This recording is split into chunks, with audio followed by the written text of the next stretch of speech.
Okay, so let's get started. So today we shall go into writing. You have taken the reading, you've taken the listening. Have you taken the speaking test? Hmm? We completed speaking last week. Last week was wonderful for you. All right, but we shall visit that hopefully. So today let's look at the writing test. So the IELTS writing test is the aspect of the IELTS test that assesses or evaluates your ability to show your level of creativity, especially in the aspect of creative writing. Now, in the IELTS writing test, you are given a total period of 60 minutes. Now, the 60-minute period covers two tasks called the task 1 and task 2. Now, for you going for job applications, your task 1 is called letter. You would be given letter to write as your task 1. Yes. Then for another person going for studies, your task 1 would be report writing. So yours would be letter writing. For some other person going for studies, theirs would be, or his or hers would be report writing. Now the task 2, whether you're going for job or for study, your task 2 is called essay. Everyone gets to write an essay. Okay, so now the task 1, whether it is letter or report, you are meant to write for 20 minutes. So your task, minimum of 150 words. So for your task 1, do not write less than 150. But you can write above 150. Now let's look at that task 1. Your task 1 gives you a total rate of 33.31% of the total rate you get from the writing score. So this is the total score you get from, or rate, total rate or percentage you get from task 1. Okay, so let's go to the second task, which is called the essay. Your essay writing is meant to last for 40 minutes. Essay lasts for 40 minutes. Now, within this 40-minute period, you are expected to write at least 250 words. Do not write anything short of 250, but of course, you can write more than 250 words. Now, for your essay writing, the rate you get from it is 66.69%. So you can see that your essay gives you more than twice what you get from the task 1. What does this mean? You should focus a lot more on your essay. 40 minutes to task 2. Now, if you were writing the academic IELTS, I would have advised you not to make a mistake, or the mistake of beginning your writing test with task 1. It is a big mistake anyone would make for people writing the academic test. For the general test or general training test takers, your task 1 is letter writing. You can, of course, treat your letter very quickly. In 12 to 15 minutes, if you are good, you should be able to complete your letter. Then you have ample time to work on your essay.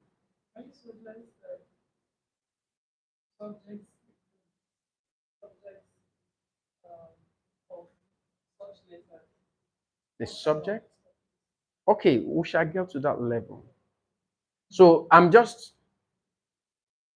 giving you what the writing test looks like.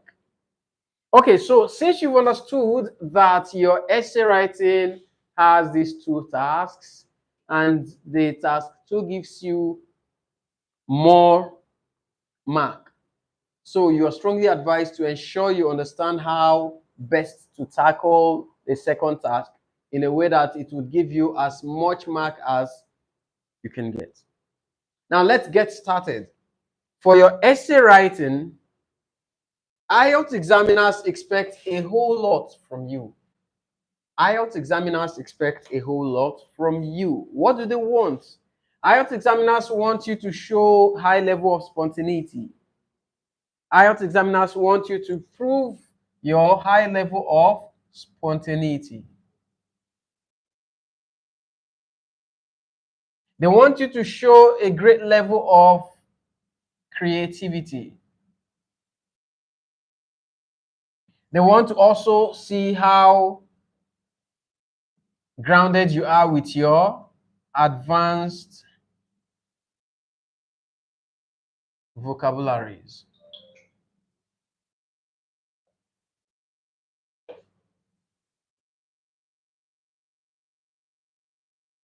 Okay, now these are very important things you want to actually understand or work a lot more on.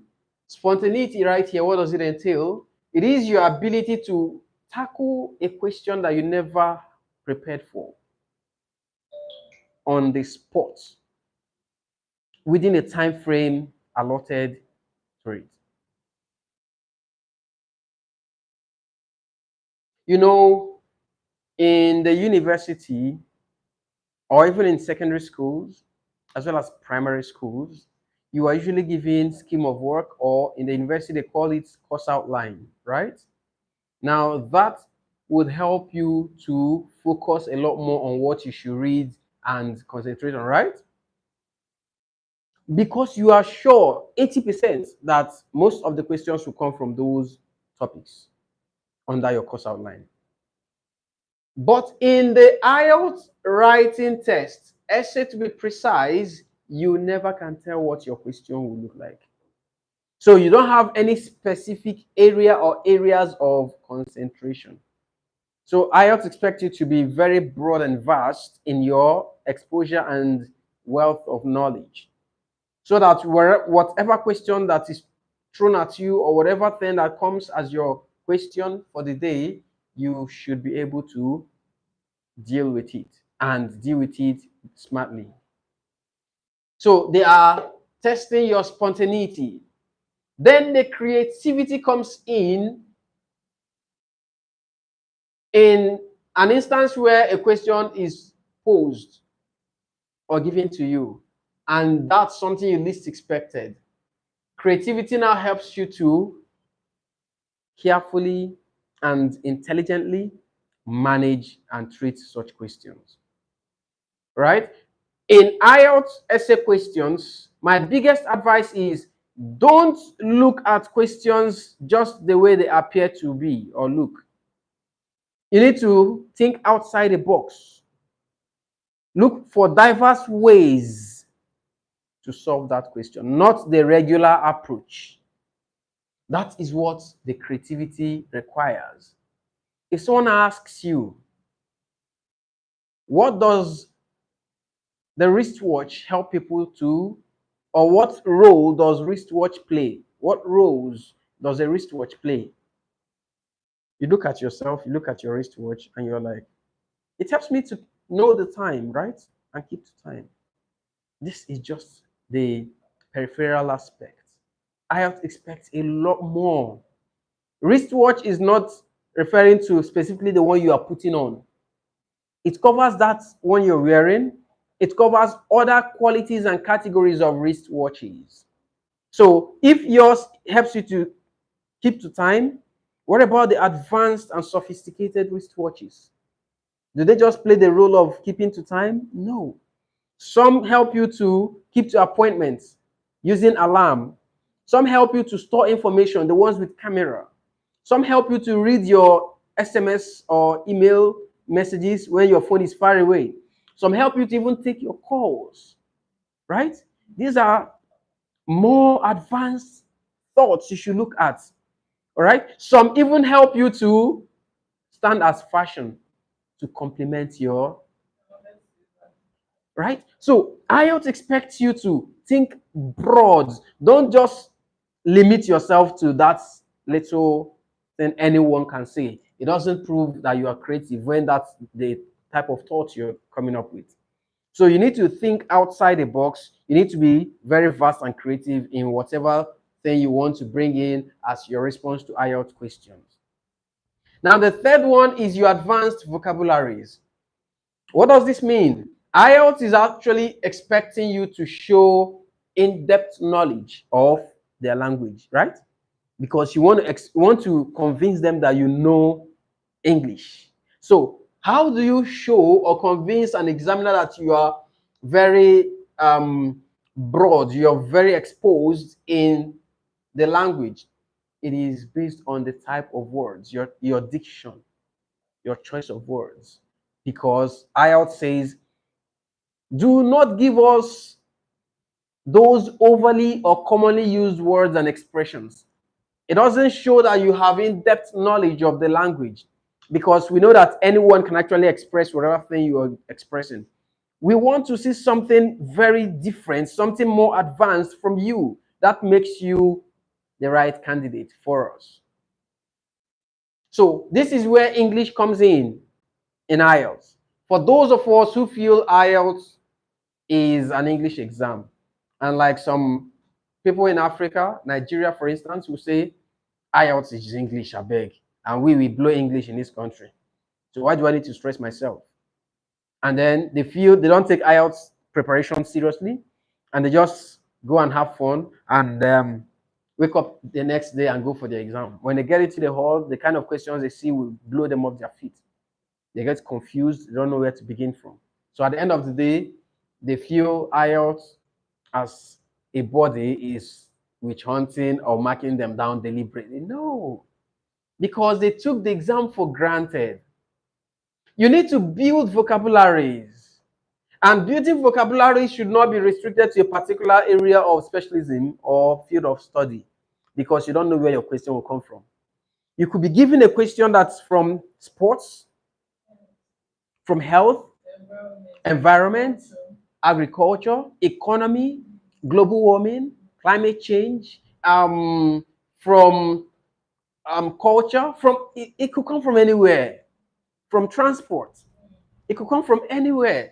So if you have just restricted or limited your exposure to advanced vocabularies to a particular area of specialism, and then it comes from the other side, what happens? You wouldn't know what terminologies to bring, because every question is emanating from a particular area of study. And for you to show that you are advanced, you need to use the right terminologies for that particular area. It would flow, it will show that you understand what you're doing and you've understood the question as well. So these are the major areas that IELTS tests you on when it comes to essay writing. Okay?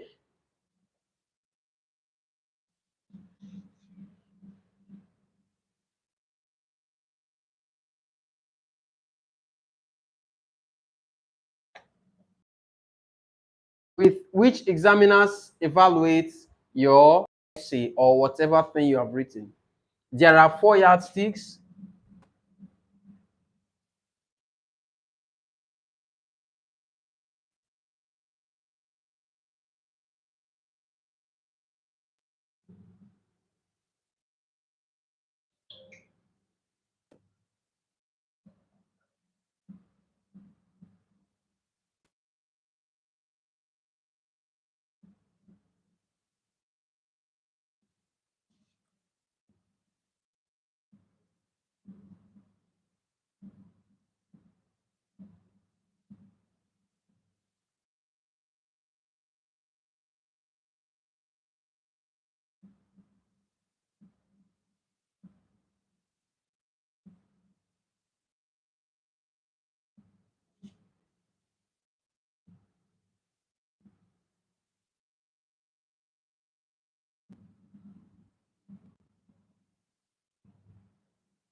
Okay, so right here on the board, we have yardsticks used to evaluate essays.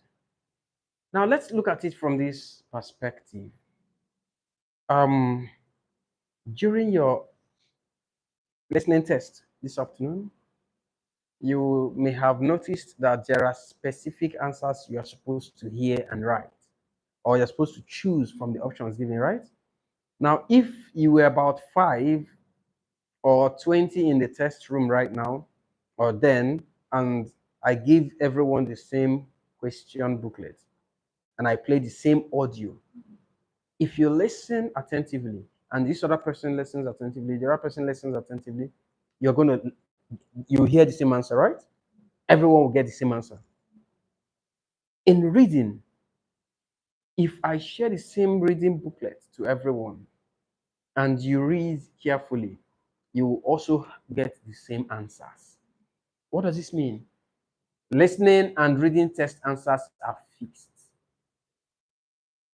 If you are careful and attentive, you all get the same answer and it's going to be correct.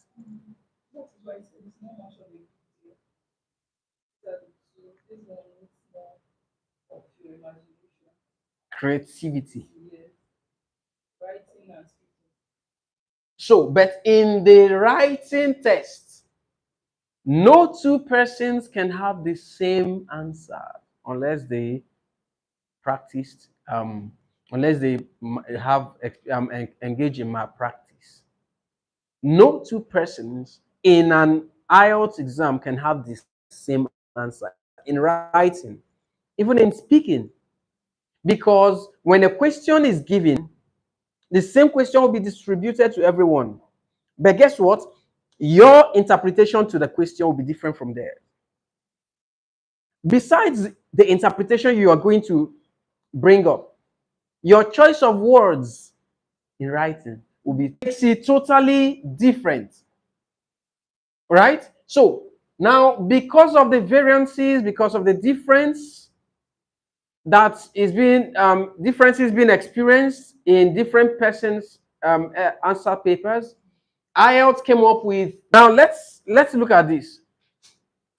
There are 4 yardsticks. The first one is called task achievements. What does it mean? In your writing test, especially essay, what does task achievements mean? This is your ability to completely respond to the question or questions asked without moving out of context, without omitting certain points or certain questions because you got engrossed in what you're writing or you got carried away and you forgot to complete what was asked. So IELTS evaluates your essay, looking at what you have written and expecting that your writing should follow or align with the standard template of treating essay questions. There is a standard. So your ability to follow the standard and completely respond to the questions help you to gain your mark for task achievement. Task coherence and cohesion. Now, cohesion has to do with your ability to understand. Your ability to understand. While coherence has to do with your ability to make the right choice of words and stick to the question asked. So when you are treating your essay, first thing first, you must interpret the question correctly. Because once you misinterpret questions, essay questions, everything you're writing is off point. And of course, that would be very disastrous. Another thing you also need to take hold on or get hold on to is when you interpret a question in your mind and it's clear to you. When you're writing, if you're not careful, your hand will do something different from what your mind has put up. Even typing, yes. So the brain might think out an idea, but the hand will give something different. Sometimes you are writing or expressing an information or passing an information in writing, you realize that some words are being swallowed in the mind. You don't pen them down. So when you're reading, you are proofreading. You might still end up not spotting or observing that you have omitted is a. Someone else reads. That's why professors, authors, when they write a book, they don't proofread themselves. They give it to someone else. So that person is reading from an entirely different perspective based on what is written down. But the professor, when proofreading a book that he or she had just written, would still be reading from what so he might still omit or not spot that some words are missing. So when you are writing, ensure that you've interpreted or translated correctly. And when you are trying to pen it down, ensure that what is in your mind is completely written out. Now, for instance, when you interpret correctly and you write and omit certain things, to you, that question is crystal clear and very simple. But to the examiner, you didn't understand it. Do you know why? Because the examiner is reading what you have written. But you who wrote it must have written based on what's in your mind. So to the examiner, you didn't understand it, and you are going to miss mark for task cohesion and coherence. Let's look at the third one here, called the lexical resources. Lexical resources simply means vocabularies.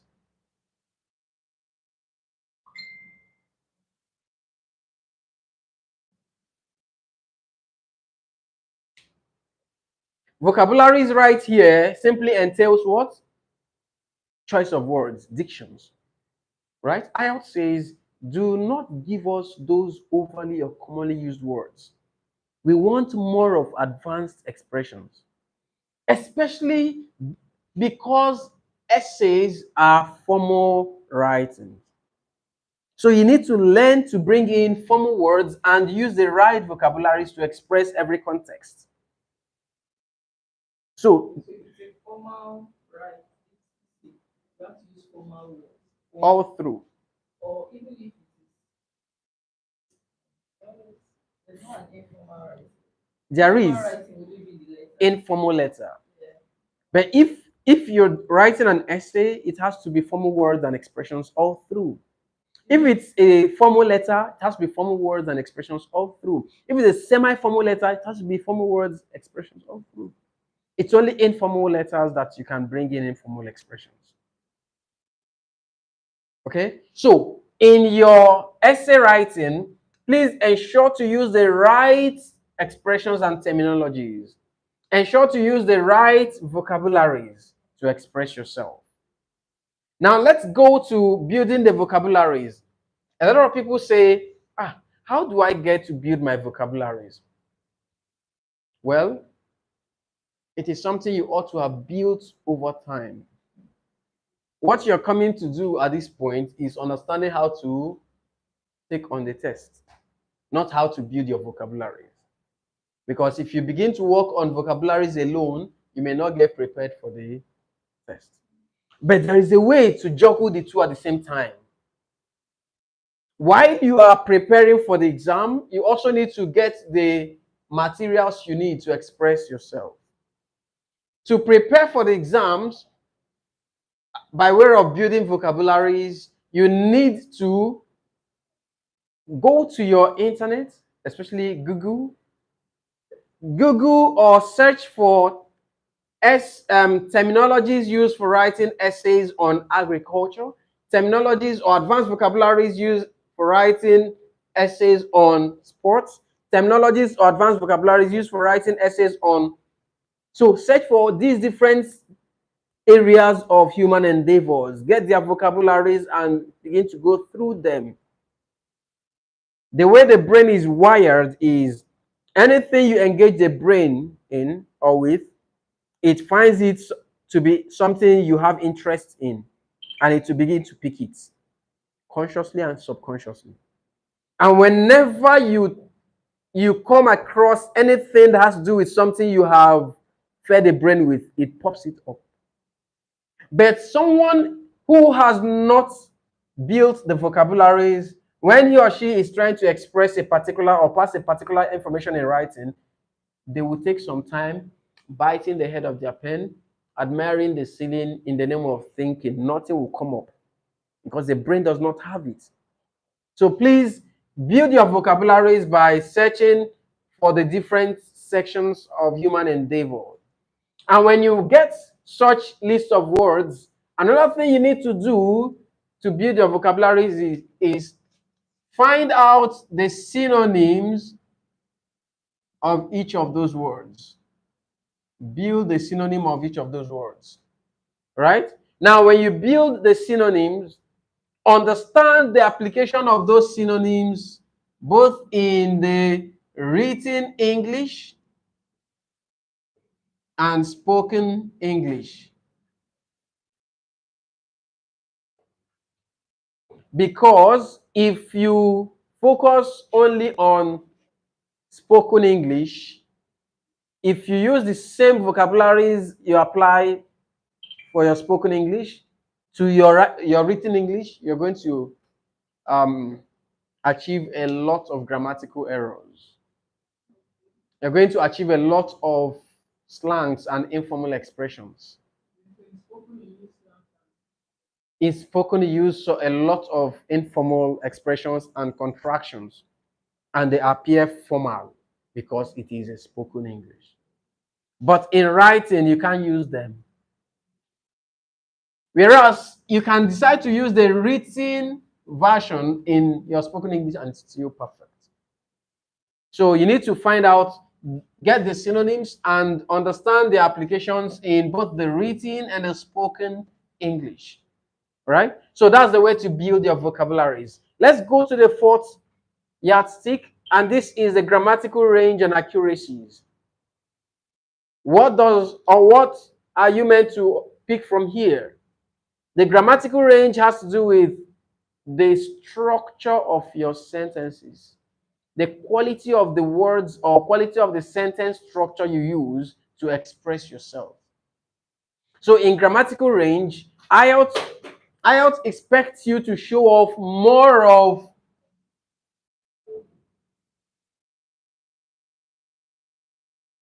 compound and complex sentences in your essay. IELTS expects you to show off more of compound and complex sentences. Avoid short sentences. So you need to learn to build more advanced sentences. And to achieve this, bring in more of advanced, more of compound and complex sentences. Okay, another thing is accuracies. In as much as IELTS expects you to show off compound and complex sentences, those sentences must be accurate. For instance, when you are expressing a plural sentence, you should use plural indicators. When you say, okay, you want to make a plural sentence and you want to talk about something that has happened in the past, you don't say he were there, he were there, I were there. Do you understand the difference? I was, singular, I. He, singular. Then was, past tense for singular subject. That's accuracy. When you are using plural subject, they, we don't say they was there, right? We say they were there. So those are ways of expressing accuracies in your sentences. So please work on that and build your grammatical range. All right, let's go to the next stage.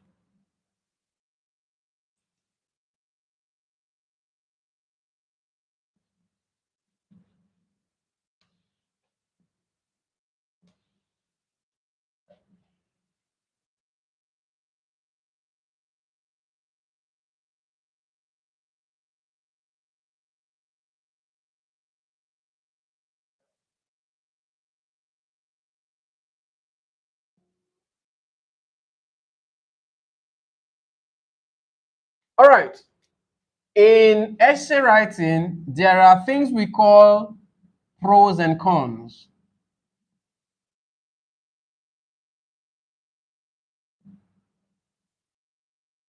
These are things you should avoid and things you should apply or hold on to. So the first one,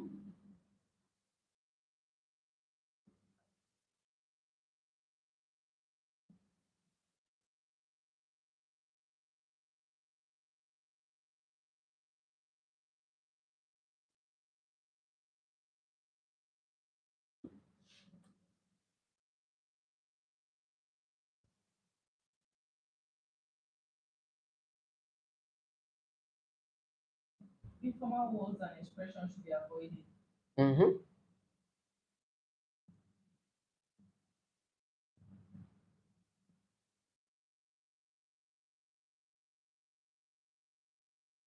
These are the examples. yes, please.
Okay, so let's look at the pros and cons during an essay writing test.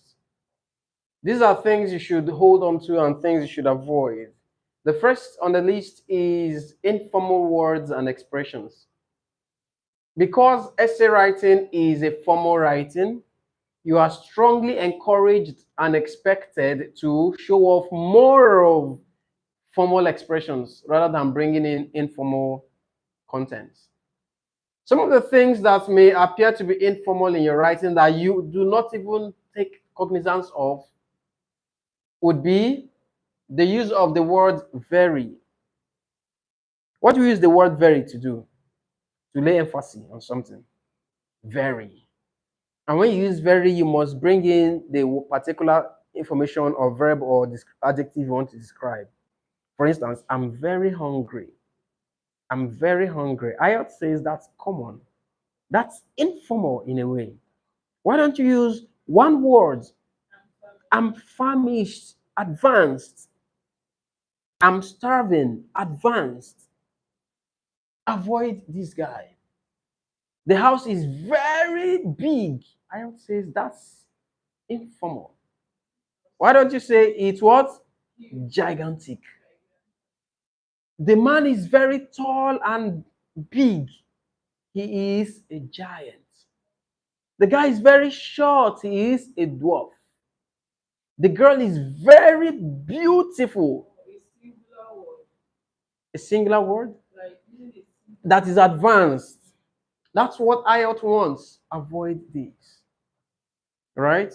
Then a lot of people use this word like, such as. This is informal. The guy is tall, just like, such as is more advanced. Avoid contractions. semi-formal writing. What are contractions?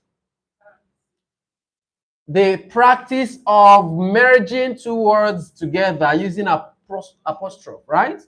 So instead of saying cannot, some people will say can't. In essay writing, this is going to drop your mark. Avoid that guy. So essay writing requires you to spell every word in full. Spell every word in full. Don't contract. You only contract if you are having your speaking test. Speaking test considers contracted expressions as formal and advanced expressions. So in an informal essay writing, like you said, tax one is letter writing, and then it happens to be informal writing. Yeah. You don't do contraction, and You are good. you just avoid it. So generally, you write it, just avoid contraction. Informal writing respects contracted expressions because Does it upgrade your score? yes, it does. It shows that you are being as informal as you are supposed to, because you are expected in an informal letter to be as free as though you're having your normal rapport, Only if you do. because it's someone you have some great level of relationship with. So please avoid contractions in Writing essay writing. Anything formal, avoid this guy. Spell every word in full. In your writing, in your listening test, you must spell every answer in full. In your reading test, you must spell every answer in full the way it's written in your passage. Now let's go to slangs. You must avoid slangs. You must avoid vernaculars. Bringing in your native expressions into essay writing, except when the topic is about your native um, menu or recipe or practice, whatever it is. So that's where you can bring in a native expression, but you must, in brackets, give the formal expression. Then abbreviations, avoid abbreviations. Abbreviations are, in a way, synonymous with contractions. Avoid shorthands. Shorthands are also forms of contractions, but they are more like slangs, where people, because of addiction to chatting on their phones, instead of writing YOU, they would write U. Instead of writing FOR, they would write number 4. Instead of writing TO, they would write number 2. So please avoid these guys. Sometimes they do them unconsciously. They forget that they are writing something official or formal, and they end up making such a mess in their test. Now, the next one is this list of words right here. The first is kids. Avoid this guy when you are referring to your child or children. IELTS says this is not the formal word for children. This is the formal word for baby goats. So people should avoid calling their children baby goats, so that it doesn't begin to have some impact and the child will start behaving like man. You know. Avoid the use of the word words. Words is ambiguous, is also an informal expression for children. What does it mean? Words can be used in a hospital, right? Words can be used in the prison. Words can also be used at local government area. So IELTS says avoid this guy. Infants. People have come up to argue that infants mean children, especially those within the age of blah, blah, blah, blah, blah, blah. But what about when you're talking about children who are above such age? Because children covers everyone that falls under a set of parents, right? So do not use infant, because infant could be is a formal word for baby monkey. A young monkey is an infant. Young ape is an infant. The young recruits in the military are called infants. Avoid this guy. Offspring or offsprings. Ambiguous. It could be the offspring of a plant. It could be the offspring of an animal. It is also an informal word for human babies. So please avoid. What's the appropriate word? Children. Children must be called children. Please do not mix that up. Kids, words, infants, offsprings, all of these words simply mean children. That's the formal word for all of them. So in IELTS, please maintain children. Don't try to paraphrase children. Now let's go to the next one, ambiguous words. What are ambiguous words? Ambiguous words are big words. Ambiguous words are not big words per se. They are words that have multiple meanings. Or any word that has more than one meaning is an ambiguous word. Edo State. Honorable Patrick. What words are those? Turgid and ambiguous words.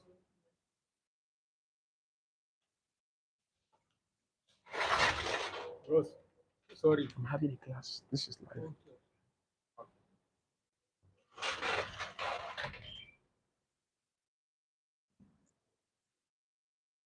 Those are body words. Honorable Patrick uses turgid words, and he also mixes them with ambiguous words. So that's why he doesn't communicate. You know what communication means? When you say something and the listener is understanding. So in IELTS, please avoid turgid words. There's a number of turgid words that people don't consider to pardon me, a number of ambiguous words that people don't consider to be ambiguous words. Let me just give you an instance. This word here, this is a very common example I use during my training. This is called simple word. But these simple words can mean a lot. It can mean a lot. Let's take, for instance, tomorrow will be your birthday, and your classmates or your colleagues will come up to you and tell you, Miss Rhoda, we are very excited to hear that your birthday is coming very soon. But we want to assure you something. We shall be present at your birthday and we shall present a present to you. We shall be present at your birthday. We shall present a present to you. One word giving three different meanings. So when you use such word in a sentence, do you know what you've done? You have just given the examiner the room to decide or choose on whichever meaning he or she wishes to read to what you have written. And this narration now you just give, for example, I think it's also not tautology. No, it's not. Because tautology means Repeating same word. this sentence They stand for the different purpose. exactly same spelling. Yes. English. Do you understand? So IELTS says, do not bring complications to your writing. You need to be very precise in whatever context you are writing. So please, when you are choosing any words, ensure that that word is alive and it stands for just that particular purpose.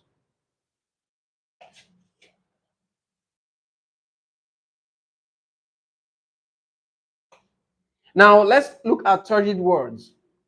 Turgid words are the heavy sounding words. Examples are those of Honorable Patrick, the Krinkrum Krankum, the Higi Haga, the Moboklokum, the Gagatuan Gaga. All of such words are turgid words. They are words that are not native English words. He goes for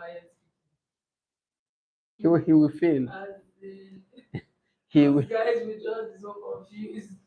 Where is this one with space? This one coming from? he will fail because he won't be able to communicate. At all. There's no communication. So IELTS says avoid those high sounding words that will leave you appearing to be making no sense to whoever you're talking to. Go for simple but advanced words. So this is the last one here, and this last pro here says advanced words and expressions. IELTS says please work more on advanced words and expressions. So that takes us to the next category, advanced expressions.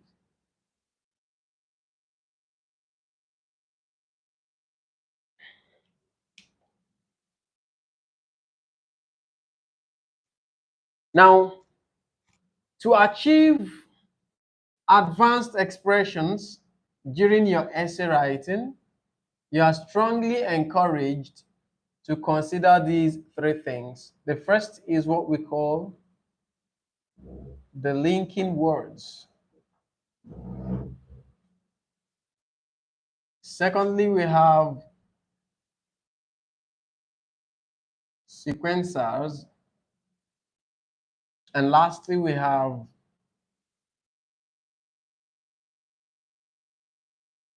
idioms.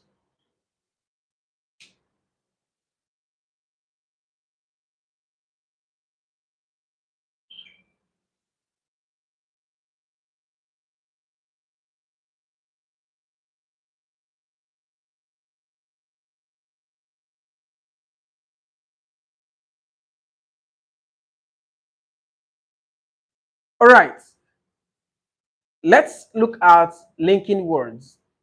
What are linking words? What's that? Two sentences or two phrases. Nice. Linking words are those words that are used to join or connect two or more independent ideas or expressions together to become one. When you bring in linking words, you will achieve advanced expression and you will also achieve grammatical range. Remember, we talked about compound and complex sentences. And compound sentences are sentences that comprise or contains two different information. And how do you join those two different information to become one sentence? This guy. So that's what linking words will help you to do. Let's get some examples of linking words. Number one, examples of linking words that you can apply when you are taking on your essay writing. However,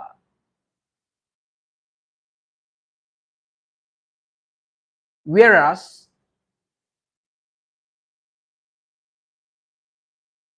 meanwhile, although,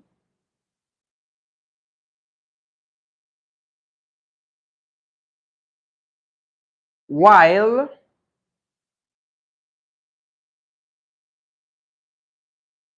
on the other hand,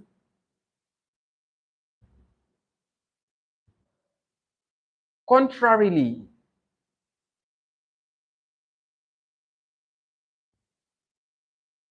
et, etc., etc. Subsequently. Now,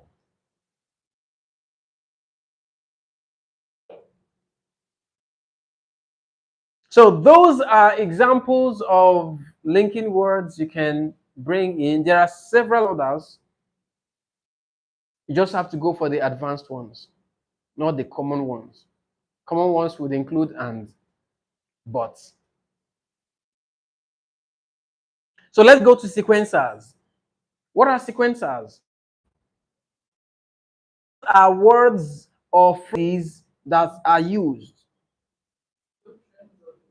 Thank you. To organize your idea or information in the order of their occurrence. Sequencers. The root word is sequence. So they are words or phrases that are used to begin a paragraph or additional idea in a paragraph. Sequences are used. Are words or phrases used to either begin a paragraph or introduce an additional idea in a paragraph.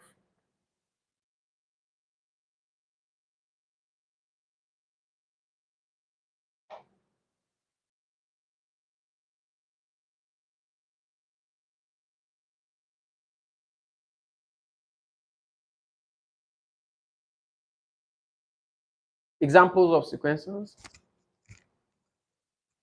Examples of sequencers you need to bring in when you are um, writing your professional essay, providing them in paragraphs. These are things that will help you to organize the event. So the first one would be first and foremost. First and foremost. Additionally, furthermore, more so, consequently, subsequently,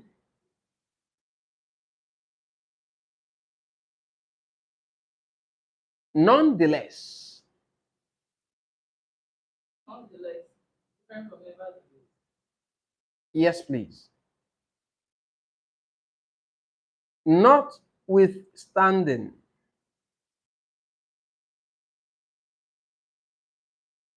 Comparatively. Contrarily.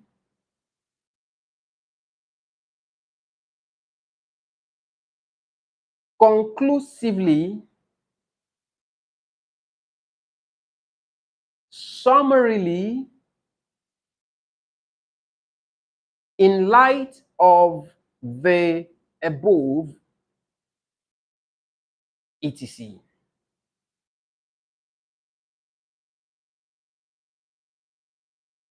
These are lists of information or expressions or words or phrases that you can use to either begin a paragraph or introduce an additional idea in the same paragraph you have started writing. Okay, so they help you to achieve advanced expressions. They help you to achieve nicely structured paragraphs during your essay writing. That's what sequencer helps us to do. Now let's go to the last one. Here we have idioms. What are idioms? What do you think idioms are? They are proverbs. Are idioms the same as proverbs?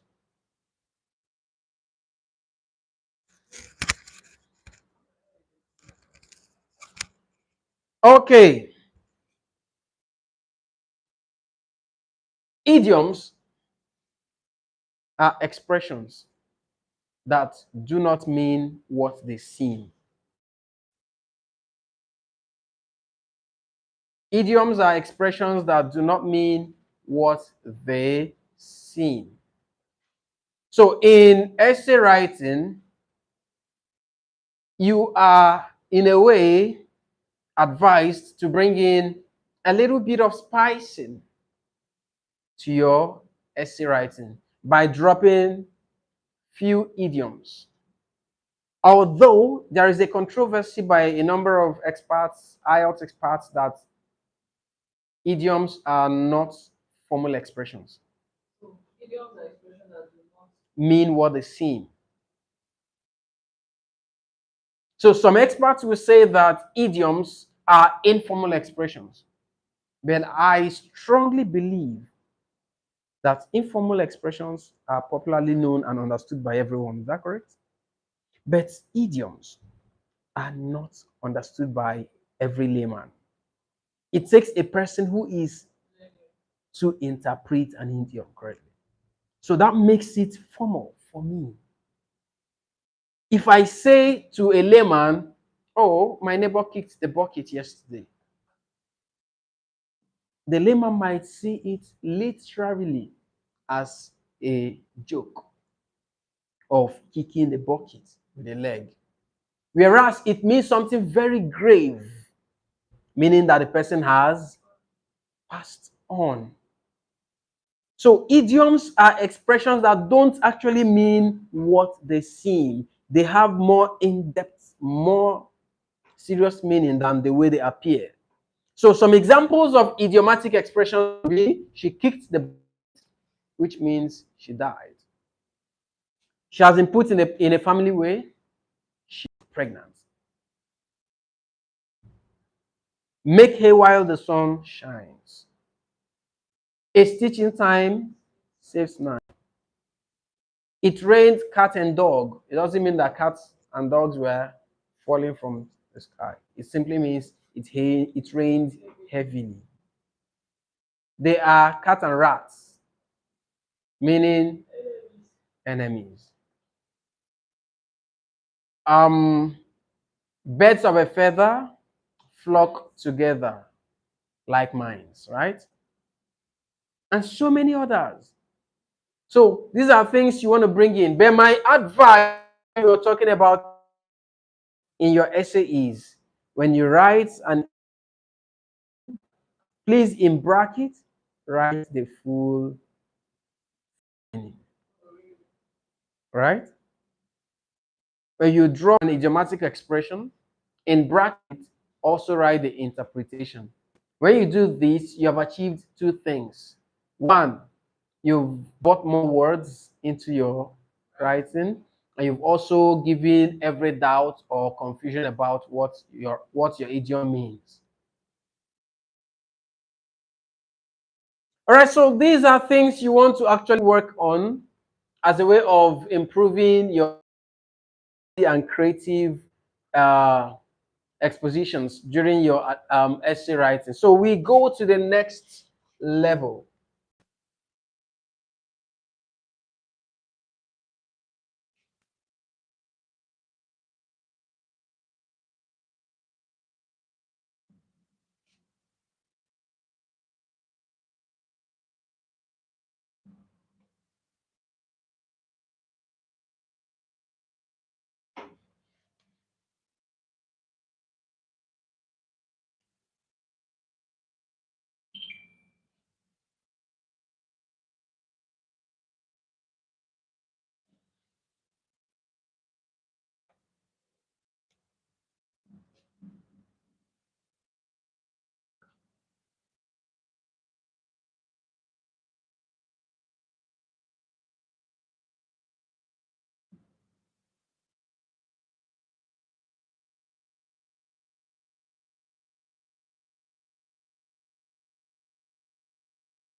Okay, so on the board we have the formula for writing an essay. This formula would help you to achieve two things. One, it will help you to structure your essay. Two, it will also help you to write the essay following the standard template of IELTS. Right? So let's understand that this particular formula has its basis on P1 to P4.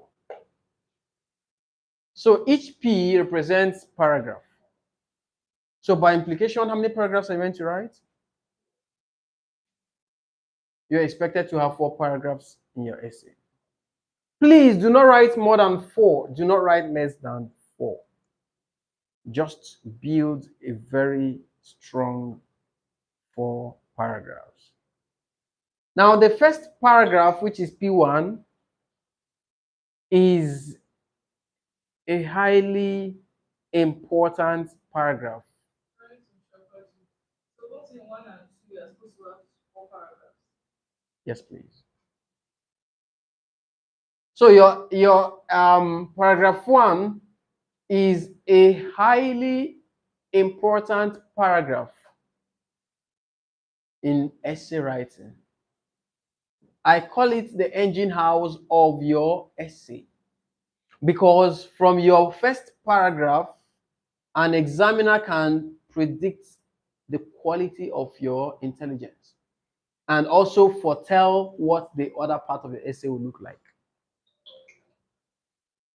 from this paragraph alone. So your paragraph 1 is the blueprint of your essay. It is the roadmap of your essay. It is the fulcrum and engine house of your essay. In paragraph 1, you're meant to have 3 major features. You're to have 3 major features in your essay. The first one is the paraphrase. You're supposed to have a paraphrase.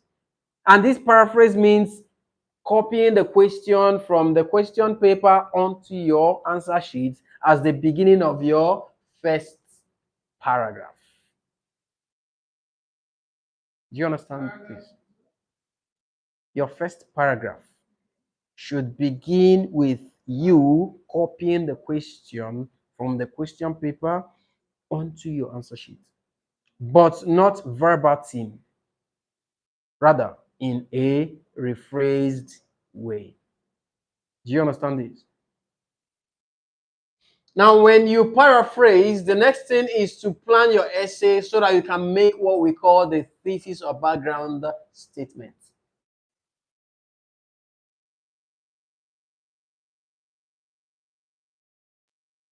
Now, how do you make the thesis or background statement? This is actually the statement you make in writing that confirms or indicates to the examiner marking your script about what your plan or what your essay would look like. It is a statement you make that shows what you have planned to do in the essay. I always tell clients, thesis background statement is pretty synonymous with manifesto. You know what manifesto is? More like your vision or mission statement, right? Your vision or mission statement. Most politicians will always give what we call manifesto, right? When they mount podium before the mammoth crowd, they are telling them, making promises of what they will do if they are eventually elected into office, right? In IELTS, you are to give the statement to show or give a hint or clue to the examiner that in this essay, this is what I'm going to be doing. What prompts your thesis or background statement? It is the plan you have already drafted out on your question paper as rough work. That's what helps you to make a clear statement. The plan you have drafted on your question paper as rough work is what helps you to make a clear background statement. If a question says, Some persons prefer to travel to their destinations by road, whereas others feel it is best to travel by air. Discuss both sides of this argument and give your own opinion. This is how an IELTS question comes. Now, since you are compelled or bound by the question or instruction to discuss both sides, your background statement must confirm that in this essay, I will be writing to vividly highlight and confirm the validity of each of the points stated above, or each of the arguments above. Or in this essay, I'll be writing to clearly discuss the issues or arguments above. Because the question, whatever paraphrase you have written is the question. So whatever thing you write after the paraphrase, you are referring to above, which is what you have copied as the question, right? There was a statement you made before I said, give an example. What was that?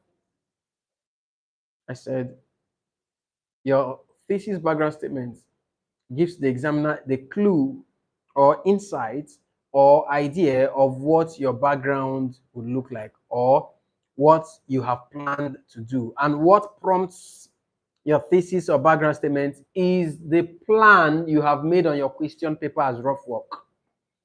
That plan of yours must be in consonance with the instruction. Like the instance I just gave. Instruction says discuss both sides of the argument, right? And give your own example. So your thesis background statement will conform to this instruction by saying, in this essay, I'll be writing to discuss the issue or arguments raised above, because that's what the instruction has compelled me to. But if Sorry, so the example you gave is that you said it takes how you made it. in this essay, I will be writing to vividly discuss the concerns or arguments raised above, I'll be writing to clearly or lucidly or vividly discuss the arguments or the concerns raised above. That is a thesis or background statement. All right. So now you need to understand that the thesis or background statement does not end with a full stop. It ends with a semicolon.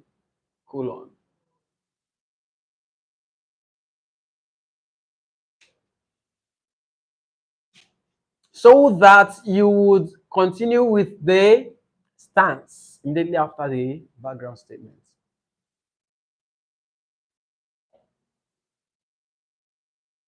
We are also considering capturing what we call preamble in your paragraph 1. I believe you know what preamble is.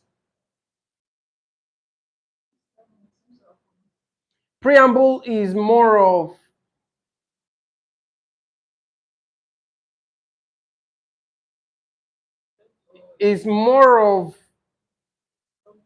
opening up an idea of what the topical issue looks like before making a step into the direction he or she would go. so after the semicolon, Your stance comes in. now proceed to stance. Yes, please.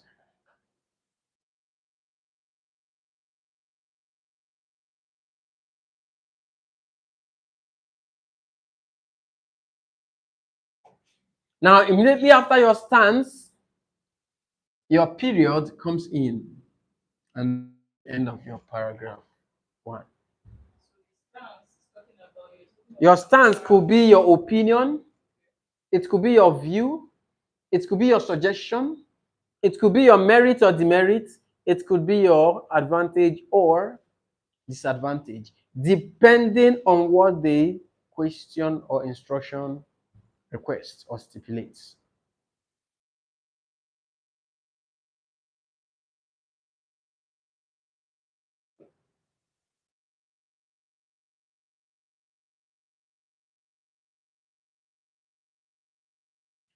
Now, after your paragraph 1, you would move straight to your paragraphs 2 and 3.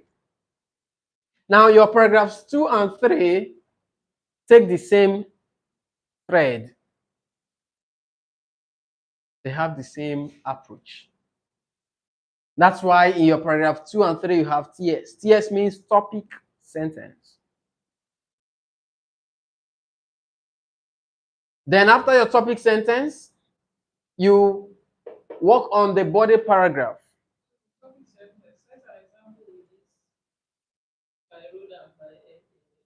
Okay, so for as far as IELTS essay writing is concerned, you get to discuss or deliberate on whatever point you have around or within your paragraphs 2 and 3. Now, with the example I gave about people preferring to travel by road and others going for air, if we are to work on that as a question, paragraph 2 will treat the faction that prefers to travel by road.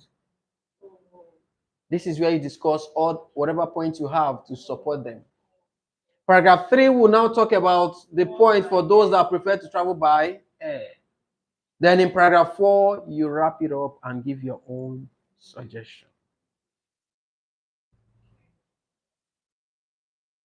Do you understand?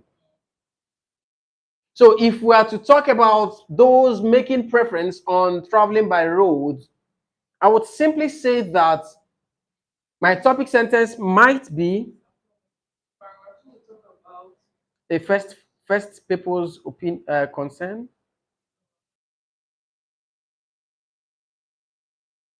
Then paragraph 3 will discuss a contrary concern. That's the opposing faction.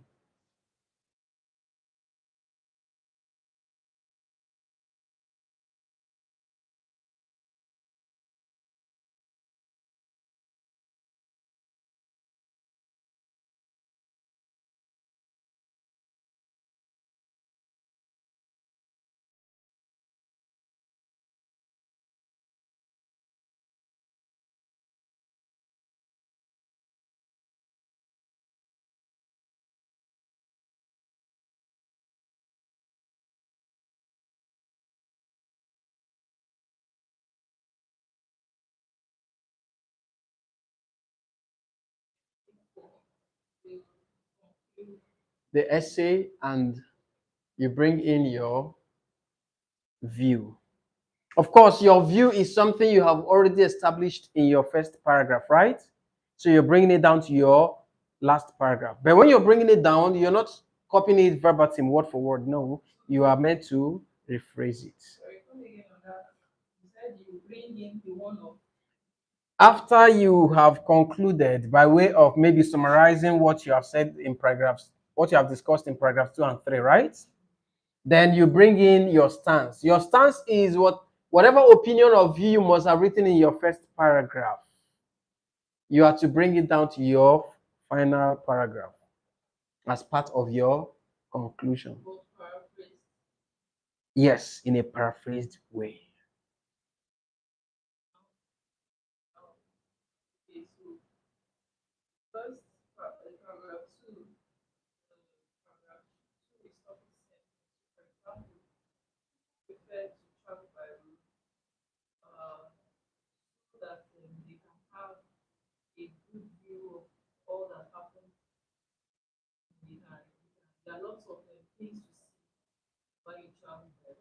People prefer to travel by road because, okay, I'm not going to start my topic sentence by saying people prefer to travel. No. My topic sentence might be for adventurous benefits and education. Do you understand this? So you're not expand on So I'll now start talking about it.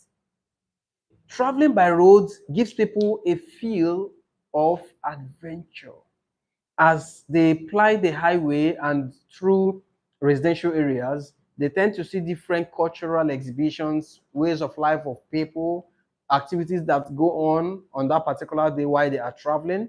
It also enlightens them and broadens their understanding of certain culture, because it is said that traveling is a way of education.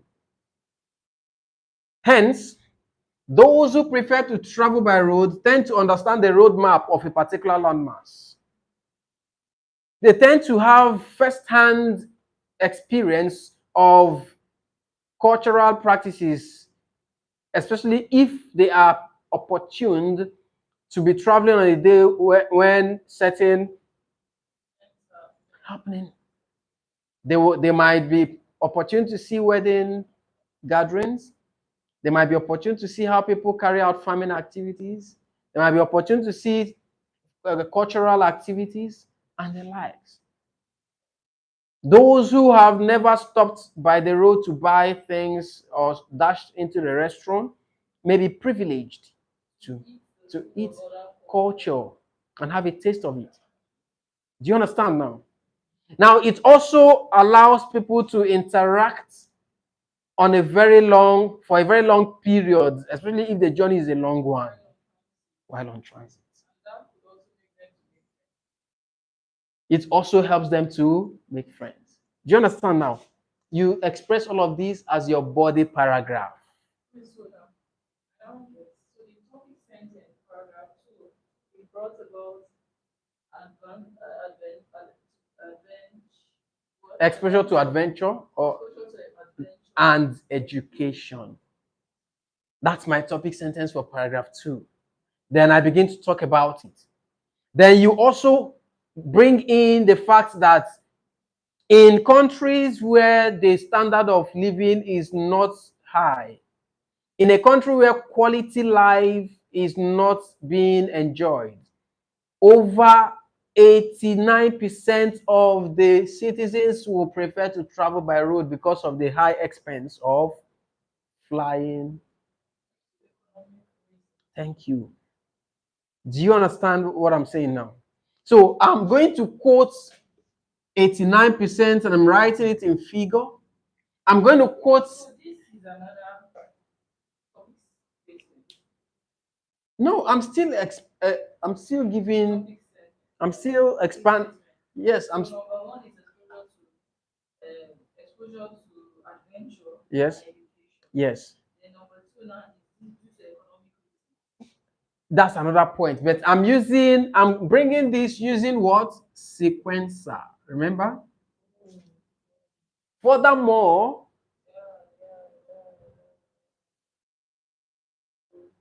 do you understand what's happening here now? So you are bringing another point in the same paragraph, but using a sequencer. This sequencer would indicate to the examiner that this is a totally different point, but still on the reason people prefer to travel by road. So when you are talking about this, you are referring to the economic situation of a particular territory or nation. Then you must quote data. You need to bring in data. Now, this data you are bringing in would cover name, would cover quantity. Oops.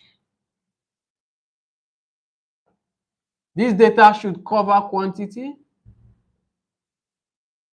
This data should cover date. This data should cover location.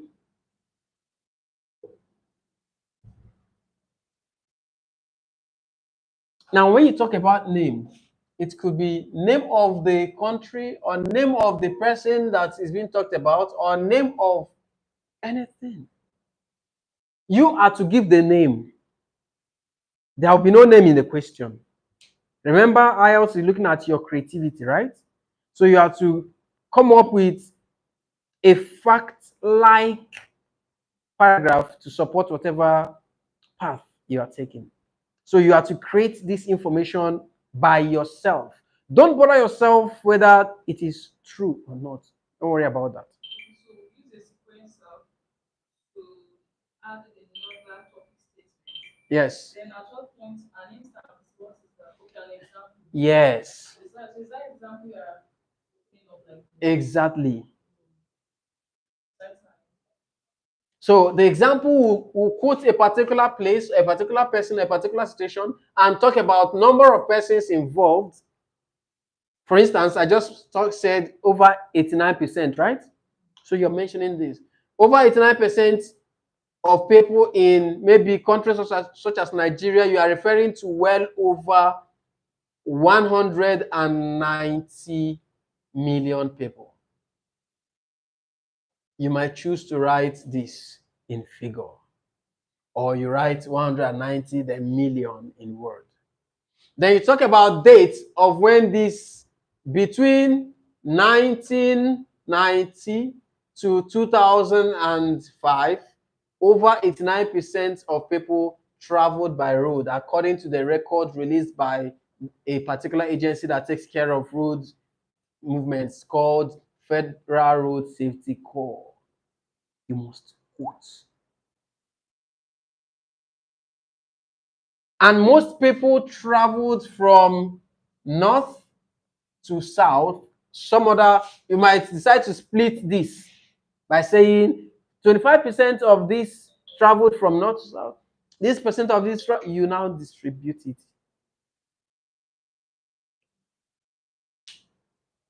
Then you bring in your example. If you look at this, you would notice that I didn't use the word example, right? I used instance, I used illustration. Why I didn't write instance is because IELTS says avoid repetitions very carefully. So when you want to bring in your example, avoid the use of the word e.g. Avoid this guy. Avoid the use of the word or expression for example. This is very common and informal. It's fair, it's manageable to say for instance. This can fly. But there are more advanced ways to bring in your example in an essay. So you can simply say, to further buttress my points, comma. Or you can say,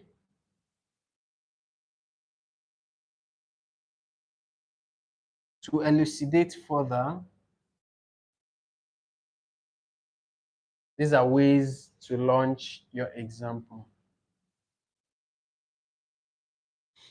Now, if you want to use instance, you can simply say,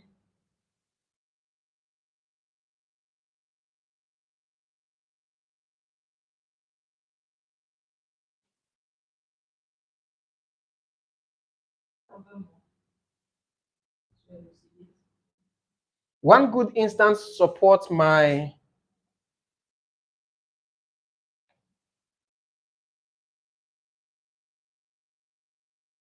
is. These are ways to bring in examples.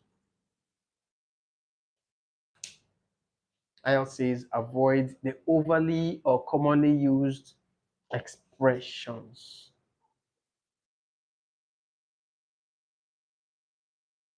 So you launch the example and bring in these data. Then you go to the third paragraph. You bring a topic sentence. To meet up with appointments for security reasons and comfort. These three topics, I'm going to merge them. To meet up with appointments for security reasons. So that's the next paragraph. Yes. Paragraph And for comfort. Those are the three ideas put together will make up my topic sentence as regards why people prefer to travel by air, right? So, With appointments, for security reasons, and for comfort. Then I go to my body paragraph to discuss each of these three reasons. So meeting up with appointments, you're talking about the fact that traveling by road, there'll be a lot of hold up, potholes, and the likes, delays, breakdown, and all that. And this would make you to spend over 8 hours or 12 hours in some cases to get to your destination. Whereas flying by air or traveling by air within a space of 50, 45 to 1 hour maximum, you've gotten to your destiny, and you can even have a return flight same day. Furthermore, or additionally, because of the high level of terrorism and insecurity activities going on the road, by way of having people being kidnapped, vehicles being burnt, um, robbery activities on the roads, a lot of persons prefer to travel by air, as there are no hold-ups on the road or armed robbery activities. On kidnapping on the air, right? As long as there is safe flight, there is no such mishap or experiences. Then lastly, there is more comfort when you travel by air. People don't press or um, suffocate others with lots of luggages and all that, right?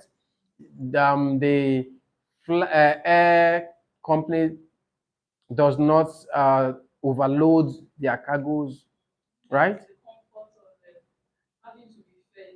Exactly, Somebody comes to say, I want to pass over. exactly. Or you see someone hanging around you or standing beside you in the name of being running out, practicing attachment as some.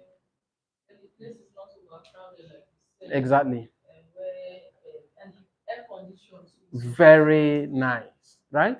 So you talk about this point in your paragraph 3.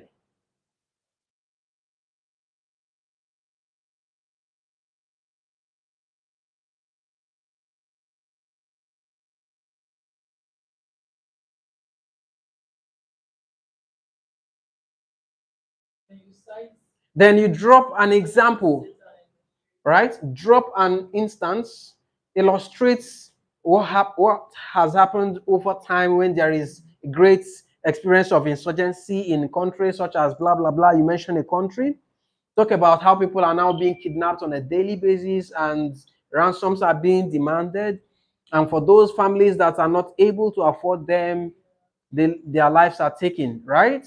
So, and people also experience accidents on a daily basis, as such that cars collide and maybe vehicles or brakes fail and all of that, right?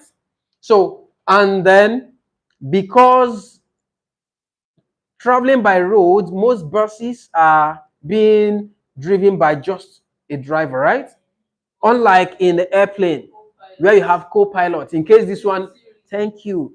So in case this guy is tired, another pilot takes over, right? When there are turbulences or issues, then they will put heads together professionally and resolve the issue, and there'll be safe landing and all that.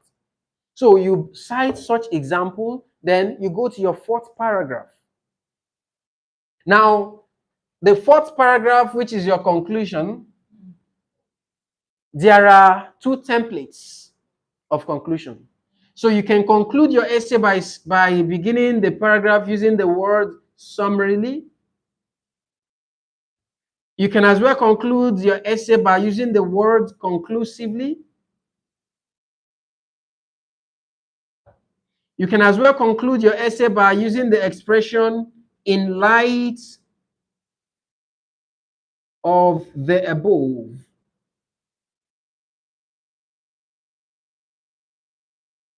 Now, these are different templates. you can apply or bring in to conclude your essay. Now let's look at how to apply them.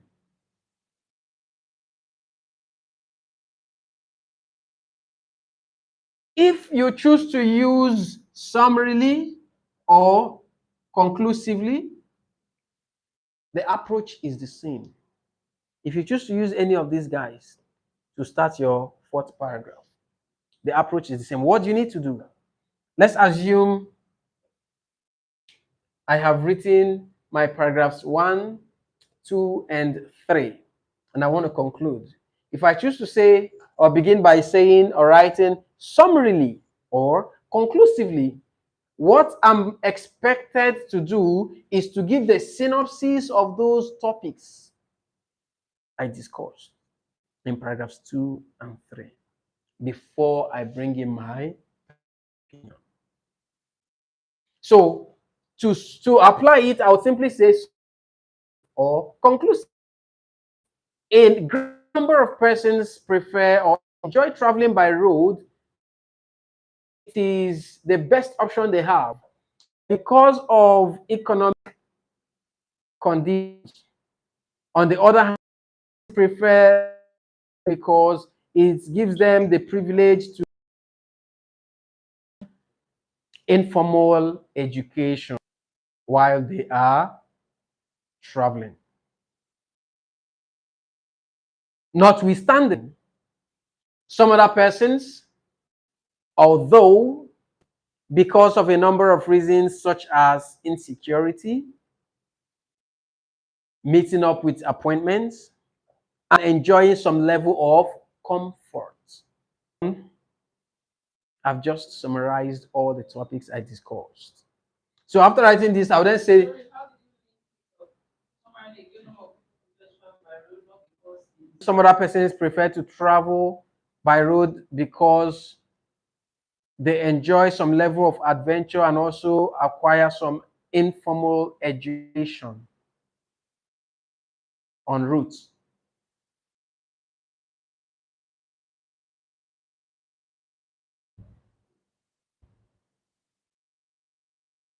Notwithstanding, certain class of citizens or individuals who are considered to be above average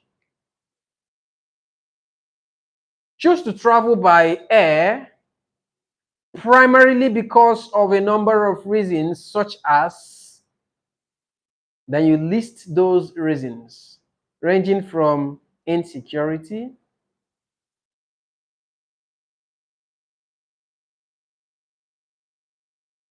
fast arrival, sorry, they choose to travel by air due to a number of reasons, such as insecurity,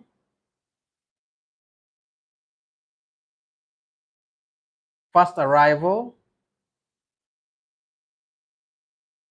and a great level of comfort, comma, or full stop. Therefore, in my experiential opinion, professional opinion, or in my personal opinion, or in my candid opinion, whatever it is you use to begin your opinion, I strongly a larger number of people cannot afford traveling by air, which leads of having some unthinkable experiences as they fly.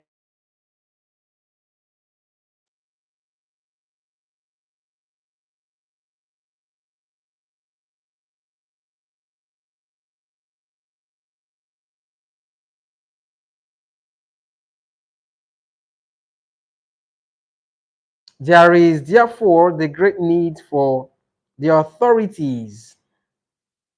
There is therefore the great need is to pass laws and bills that would mandate the military as well as the security agencies to make the roads. Thank you for the road users. And also, road construction should be a paramount project, which is another way of ensuring safety to avoid accidents. More so, I guess this is now becoming like a recommendation. thank you. More so, air tickets should be made moderate. Thank you. So that people can have the option of either traveling by road, knowing that it's safe, or traveling by air. These are opinions you can bring in or recommendations you can drop. Of course, remember these opinions are already written in your paragraph 1. So that's where you must have planned your essay beforehand. So that opinion, that view, Exactly. that recommendation. Yes, it could be opinion, it could be view, it could be anything. But it has to be established in your essay question. Remember this, the imaginary question we are treating says discuss both sides of the argument and give your own opinion, right? So that's why we are giving an opinion right here. We didn't really elaborate on the stance in the first Yes, few ones. yes. So this is where it is. It could be your recommendation. It's not always recommendation. It could be your recommendation. It could be your view, opinion, suggestion, merit, demerit, whatever it is. You get a signal from the instruction. So in that number 1, in that paragraph 1, Mm-hmm. started with a paraphrase, Mm-hmm. which is to rephrase The question onto your answer sheet. the thesis background. You plan your essay and give a statement to confirm what you have planned to do in the essay. Yeah, so example, in this essay, to make it In this essay, I will be writing to whatever it is your points are all about. then Your stance, whatever it is you want to suggest or recommend or opine, you drop it, and that's the end of your paragraph 1. Is it clear? All right, so this is how the essay should look like. We have just taken the skeletal aspect or training of the essay. I think if this formula is mastered, one can develop. Definitely, and have a very nice delivery, right? So this is what we are going to work more on in our next meeting. We're going to break down this formula and know how best to apply them or apply it to have a more a well-delivered essay. All right, those viewing from the YouTube channel, please like the video if you have gotten something. If you have any question, feel free to drop it at the comment section of this video. Thank you so much and see you again in our next meeting.